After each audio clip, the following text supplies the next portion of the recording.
With that being said, brothers and sisters, Dr. Umar has access to no money right now because my personal account contains all of my money. I only send it to Apple Pay and PayPal as necessary. Did he really just expose himself? After years of confident speeches and sharp commentary, it seems Dr. Umar Johnson may have finally made a serious mistake. The man once celebrated as a leading voice for Pan-African education is now facing foreclosure, frozen bank accounts, and mounting questions that remain unanswered. It all began with what he called a dream. In 2014, Dr. Umar Johnson captured national attention after announcing his plan to buy St. Paul's College, a historically black institution in Virginia. His goal was to transform it into the Frederick Douglass and Marcus Garvey Academy, a school for black boys by black leadership. On paper, it sounded inspiring, visionary even. But soon, the story took an unexpected turn because that 2014 announcement wasn't the start of the mission, not even close. According to online discussions and individuals claiming to have known him personally, Umar had been promoting this school idea long before social media became popular. Some reports suggest it dates back to the early 2000s. One woman even went viral saying Umar had been fundraising when her son was still in elementary school, and now that same son is in college. In other words, this plan has been circulating in one form or another for nearly 20 years, yet despite the countless speeches, live streams, and repeated donation drives, there's still no fully operational school. Still, the donations didn't stop. Umar claims over $1.66 million was raised specifically for renovation purposes, not counting income from his speaking engagements, book sales, or direct cash donations at events.so. What's the result after all that? A locked building, empty classrooms, faded walls, and now a foreclosure notice. As of this year, city records show Dr. Umar owes around $76,000 in unpaid fees and penalties related to the property. Umar insists it's all a misunderstanding, that the city failed to recognize his nonprofit status and neglected to send proper notifications. But one fact remains: if that balance isn't cleared soon, the very building he's promised to transform for years could be sold off at auction. On August the 5th, the city of Wilmington, Delaware, took out a notice to auction off the Frederick Douglass and Marcus Garvey Academy campus for unpaid vacant property registration fees. I repeat, on August the 5th, the city of Wilmington, Delaware, took out a lien to auction off the campus we bought, the campus we've been working on for 6.5 years. I was not notified of this. We were not notified of this. This past weekend, without an email, this past weekend, without a letter in the mail, this past weekend, without a phone call, the city of Wilmington put a notice on the door handle of both of our schools, informing me that if we don't pay the past due vacant property registration fees and outstanding utilities by the 25th of Black August, they will sell our campus. Brothers and sisters, can I ask you a question? Why were we not notified that they were going to try to sell our campus? That's more than 10 years of promises, nearly $2 million raised, and still no students in classrooms. And now, more people are beginning to wonder, was this ever really about building a school at all? But this isn't the first time concerns have surfaced. Before social media threads and YouTube expos, there were quiet whispers from parents, teachers, and supporters who once listened to Dr. Umar Johnson speak passionately about transforming education for black boys. The concept of a private academy dedicated to their success sounded groundbreaking. For many, it felt like a mission worth believing in, yet those early whispers slowly turned into confusion, then frustration, and for some, outright disbelief. Because according to multiple accounts, some now viral Umar had been promoting this same vision long before 2014, not a decade ago, but several. One mother recalled hearing him talk about the school when her son was still in elementary school. That same son, now in college. And still, there's no school. Think about that. A child could grow from kindergarten to adulthood in the time it's taken Umar to place a single brick, and during all that time, it's been the same routine: live streams, donation drives, motivational speeches. The platforms may have changed, the tone may have evolved, but the message never did. Donate to the school. Support the movement. We're almost there for over 20 years. The same emotional appeals, the same inspirational catchphrases, the same calls for action. Meanwhile, loyal supporters kept giving, hoping to see even the smallest sign of progress, but every update sounded familiar. Another delay, another excuse, another vague explanation for why the doors still weren't open. And perhaps the most striking part, many of his followers never stopped believing. Because when someone speaks with conviction, wraps it in cultural pride, and uses language that stirs emotion, questioning them can make you look unsupportive or worse, like an enemy of the cause. Still, eventually, people began to demand real answers. And once those hard questions came up, the explanations started to crumble. He's always introduced himself as Dr. Umar Johnson, a title repeated in every speech, every live stream, every fundraising appeal. But the real question is, where's the degree? Over the years, more critics began to ask the same thing. Is he truly a doctor, or is the title part of the performance? For someone who's been so visible and outspoken, there's never been a verifiable public record confirming his doctorate. No dissertation, no official university acknowledgement, no accessible academic credentials backing that doctor prefix. Now, to be fair, Umar has long claimed to hold a doctorate in clinical psychology. He's named institutions and programs. But when independent fact-checkers and skeptics tried to verify those claims, nothing concrete surfaced. No graduation photos, no thesis publication, no documentation from the universities he listed. Just confident statements repeated over and over again. And yet, that title has become a core part of his public image. It's how he introduces himself, how he markets his books, and how his speaking tours are branded. Dr. Umar Johnson simply sounds more authoritative, more credible. But if that title can't be verified, what else might be performative? Because as you start to look deeper, the image seems less like a reflection of reality and more like a carefully crafted persona, and beyond questions of title or reputation. The real issue cuts even deeper into how he's managed the money. This is where things start to get complicated. Most legitimate nonprofits operate under strict financial rules for collecting and documenting donations. Why? Because transparency matters. Donors expect records, receipts, and tax documentation to prove their contributions are handled responsibly. It's the unglamorous side of charity work, but it's what ensures accountability and trust. Why are they trying to sell our campus at the very moment that our accounts are frozen? Brothers and sisters, is it a coincidence? Is it a coincidence? Is it a coincidence that the city of Wilmington is trying to sell properties that we own and have been working on continuously behind our backs? They were going to sell our schools behind our backs. They didn't even tell us that they were going to try to sell our schools. We received no notice in the mail. We received no notice by email. We received no phone calls at all that they were going to try to sell our schools. Instead, they put a notice on the door handle. Somebody stole one set of notifications and sent it to the YouTubian struggle streamers. Somebody stole the Frederick Douglass High School paperwork off the front door and sent it to the struggle streamers. But luckily for us, Sister Ra Ebony was able to get the paperwork off the Marcus Garvey School before the haters stole that paperwork. I believe, brothers and sisters, and please let me know your opinion. I believe, brothers and sisters, and please let me know your opinion. I believe, brothers and sisters, and please let me know your opinion. I believe that they were going to sell the school, and they wanted to sell the school before we found out.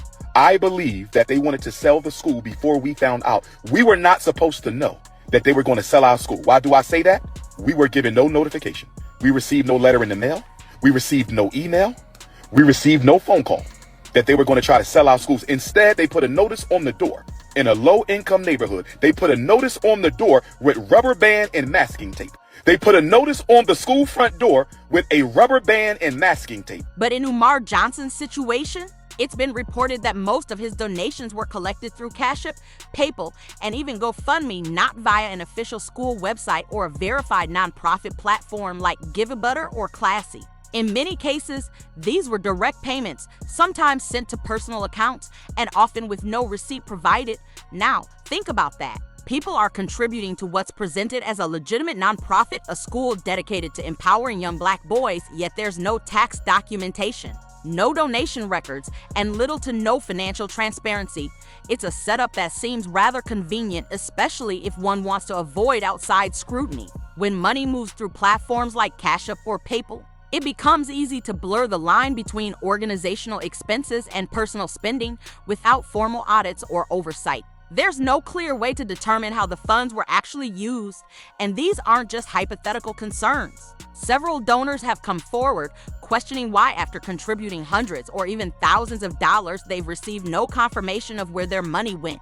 No receipts, no progress reports, no financial statements. Just more live streams, more speeches, and more calls for donations. Meanwhile, legitimate nonprofits operate under strict guidelines. They use verified payment systems, provide official receipts, and release annual reports for tax purposes. Even smaller charities follow these standards because compliance is required by law. But in Umar's case, critics point out that while over $1.6 million has allegedly been raised, there's no visible financial structure behind it. No formal team, no accounting department, and no verified reporting. Just one individual managing everything and a growing list of unanswered questions, looking at how the funds appear to have been handled. The problem isn't just unclear accounting, it's a lack of any visible accountability. And now, with reports of his accounts being frozen, those explanations are starting to sound even less convincing. With that being said, brothers and sisters, Dr. Umar has access to no money right now because my personal account contains all of my money. I only send it to Apple Pay and PayPal as necessary. At this stage, every possible warning sign has appeared. The funds are depleted, the school remains unopened, and the accounts are reportedly frozen. Yet, each time concerns arise, Umar Johnson presents a new explanation. One week, he says his documents were stolen. Next, he blames the city for failing to acknowledge his nonprofit status. Sometimes it's described as a larger plot against Pan-African leaders. Other times, it's dismissed as attacks from haters trying to discredit a black man doing positive work. But through all these shifting explanations, one thing stays the same: he never provides the receipts. For the first time in my life is without any digital currency. So for my loyal supporters out there, if you can spare a few dollars so I can take care of Queen Mother Ifatunde and myself until my bank account is frozen or canceled so I can get my money back and open up a new account, please hit my Apple Pay or hit my PayPal. My personal PayPal account is Umar the Psychologist at yahoo.com. So that's paypal.me/Umar the Psychologist, paypal.me/Umar the Psychologist, paypal.me/UmarthePsychologist, paypal.me/Umar the Psychologist, or hit my Apple Pay using my cell number 215-989-9858. 215-989-9858. I've never asked the people for $1. I have never asked the people for $1 in my life. I've only asked you to donate to the FDMG Academy for Boys. I don't have any sons. I have 2 daughters. So the FDMG campaign is a selfless project, mission, and service to provide our boys with the education that they deserve. But right now, I don't have any money because my account was frozen by my bank because someone has been trying to hack into my account, hack into FDMG Academy account. So the FDMG Academy account is frozen. My personal account is also frozen. That means we're going to lapse on our utility bills. We're going to lapse on our internet bill. We're going to lapse on a lot of our bills at FDMG. The bank is not giving me a timeline as to when this situation is going to be resolved. If I don't have Cash App, nor does FDMG have Cash App. I do not have a Cash App. I only have Apple Pay and PayPal. If you can spare a few dollars, send it to my Apple Pay, 215-989-9858, 215-989-9858, or my PayPal, paypal.me/Umar the Psychologist. Although Leo season is off to a rocky start, brothers and sisters, we will overcome. Shout out to all my donors. Newark, New Jersey, I'ma see you. Nat Turner, I'ma see you. Mobile, Alabama, I'ma see you. New Orleans, Louisiana, Hurricane Katrina, I'ma see you. Kenya, January, I'ma see you. FDMG is coming. We just got to lay down on floors, brothers and sisters. Lay down on floors, and we applying for our certificate of occupancy. I don't have any money in my pocket because my account is frozen. If you could send a few dollars to Dr. Umar for Apple Pay or PayPal, I would greatly appreciate it. Black Queens forever. Snow Bunnies never. Enjoy your weekend. Leo season forever. Peace and Pan-Africanism. Umar Johnson has never publicly released a complete set of financial records. Not once has he shown bank statements, donor breakdowns, or any clear evidence explaining where the reported $1.66 million actually went. And whenever anyone raises the question, he either changes the subject, dismisses the criticism, or leans into a familiar defense. They don't want to see a black man succeed. They stole the documents. The bank is targeting me. There's always an excuse, but never accountability. To be fair, the public isn't asking for much. Supporters just want transparency. They want to see where their money went, a clear report of what was spent, what remains, and what the next steps are. Because right now, all they see is a locked building, vague statements, and explanations that seem to grow more inconsistent over time. What makes matters worse is that the frustration isn't only coming from critics. Some of his earliest and most loyal supporters, people who once stood by him, are now voicing disappointment. They feel misled. Some even say they feel betrayed. Because when people contribute out of faith and hope, and that trust appears to be taken advantage of, the sense of betrayal cuts deep. And the truth is, this entire controversy could have been avoided with basic transparency. But as the silence continues, the questions keep getting louder. Where's the money? Why haven't the financial records been shown? And if everything is legitimate, why act like it isn't? Now, there's another part of this situation that can't be overlooked: the legal side. If Umar Johnson is operating a nonprofit organization, as he claims, then certain standards aren't optional, they're required by law. To begin with, every recognized nonprofit must have a board of directors. That's not just a formality, it's a legal requirement. The board exists to supervise spending, approve salaries, ensure ethical use of funds, and prevent exactly the type of financial confusion Umar is now accused of. But in his case, there's no sign of such a structure, no public record of a board, no visible oversight, no identifiable management team, just him.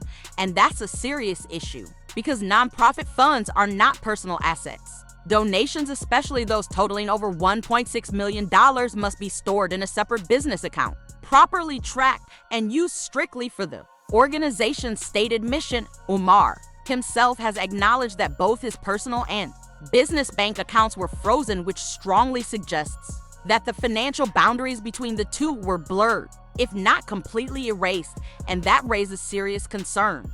If money intended for the school was mixed with personal funds, that's not only a clear violation of IRS rules, it also opens the door to potential fraud. In that situation, donations could have been spent on virtually anything, with no way to track where the money actually went.